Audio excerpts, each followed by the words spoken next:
Hola a todos, mi nombre es Giancarlo Moncayo Quiroz, estudiante de la Facultad de Derecho de la Universidad Laica Eloy Alfaro de Manabí. Curso el noveno semestre en la actualidad y dentro de este el seminario de Ética y Valores, para efecto del cual voy a hacer la siguiente presentación, que habla sobre la persona en su ser y acción. Esta es la diapositiva que me va a servir de apoyo para la presentación, que he hecho el intento de resumir todo el contenido que fue ofrecido para su lectura.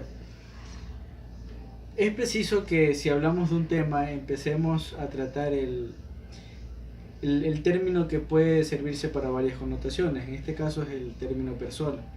El término persona viene del vocablo latino prosopon, que se refiere a máscaras. La costumbre en Roma era que en el teatro habían hombres, mujeres que usaban máscaras que ayudaban a aumentar la fuerza de su voz. Estas máscaras obviamente hacen alusión a una representación, algo que es ficticio, que no necesariamente es real. Entonces, ese es en esencia y en un principio la connotación de este término. En este caso y para efecto de esta presentación, de esta materia de estudio, el término cambia, porque ahora hablamos de persona como si fuera un ideal al que el ser humano intenta llegar.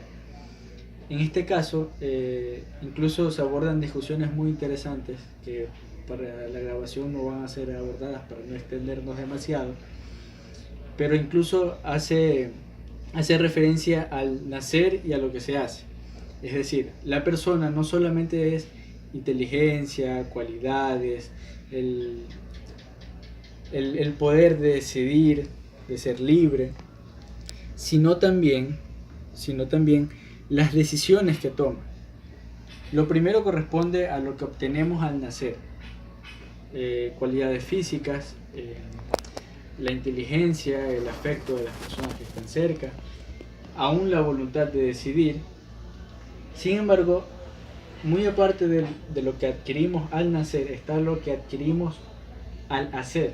Es decir, en la medida en que vamos creciendo, nosotros vamos tomando actitudes, decisiones que van formando nuestra forma de pensar y nuestra forma de ser. En este caso, la persona atraviesa algo llamado proceso de personalización. Muy bien. Vamos a ver algunas de las características que son parte de este proceso.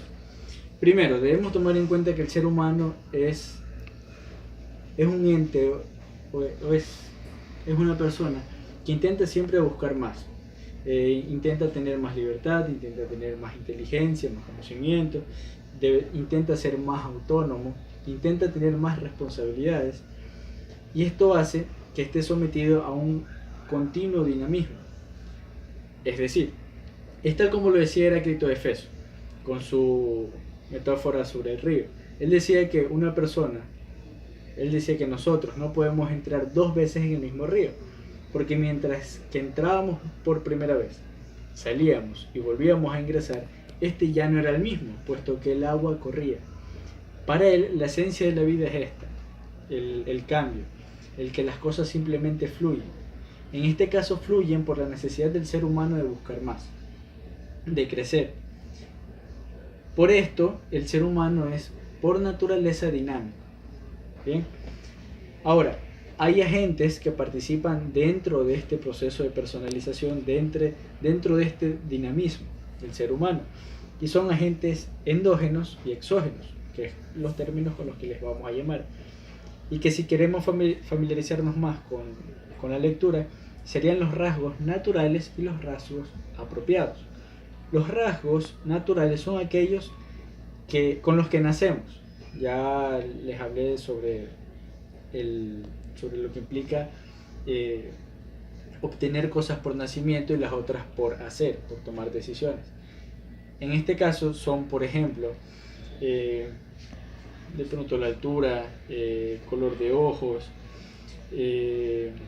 la contextura, Estas cosas también influyen en la personalidad de la persona. Estos agentes endógenos o rasgos naturales influyen también en la forma en que una persona se va formando. Por ejemplo, no va a tener la misma personalidad una persona que sea extremadamente alta a una que no lo sea, que sea bajita. Son rasgos naturales que inciden en la personalidad de la persona. Y así también están los agentes exógenos. Son todos aquellos que vienen desde afuera. En este caso participan, por ejemplo, las decisiones que nosotros tomamos en diferentes contextos, en diferentes circunstancias, así como también los afectos que recibimos de las personas. Una persona, un niño que desde muy joven es estimulado positivamente, tendrá una personalidad mucho más asertiva que la de un niño que no reciba este tipo de afectividad o estímulos positivos. Así vemos que las acciones terminan formando al ser humano, terminan definiéndolo, al punto de que la forma de ser o la forma de hacer algo se convierten en la referencia de una persona. Es decir, yo soy Giancarlo. Giancarlo es Giancarlo precisamente porque tiene esta particular forma de hacer las cosas. Por ejemplo, a Giancarlo no le gusta mentir, por lo tanto, eso es algo que a él lo define. No es mentiroso, es una persona sincera. De esta forma vemos que las acciones terminan definiendo a las personas y así estas acciones se terminan convirtiendo en una especie de referencia. Y por último, luego de que hemos visto la connotación del término persona, que es útil para nuestro tema de estudio, y que hemos visto cómo esta connotación que estamos estudiando, que es el de persona como un ideal que intentamos alcanzar,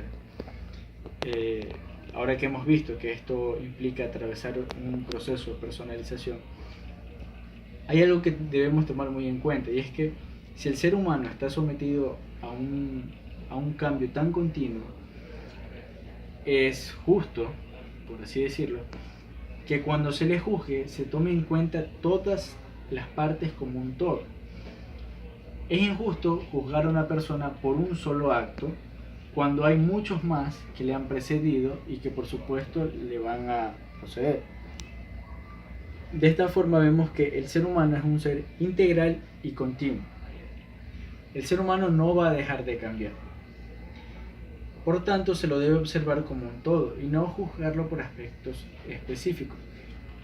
La mejor forma en que podemos ejemplificar esto es observando un rompecabezas. Si nosotros analizamos únicamente la pieza verde, no podemos tener una idea del todo. Simplemente es una figura que no tiene mucho sentido. Si nosotros observamos la pieza verde junto con las demás piezas, observamos que el todo es un cuadrado. Es exactamente lo que sucede con el ser humano, específicamente con las acciones que éste realiza a lo largo de su vida. Es verdad que estas acciones lo definen.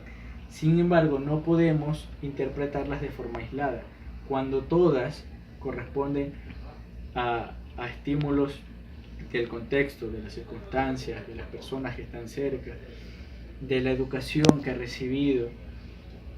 Y esto hace que sea justo que observemos todos estos elementos para poder emitir un juicio. Y así tener una idea más completa, más íntegra y más justa de qué es el ser humano o qué es en particular la persona en la que estamos juzgando.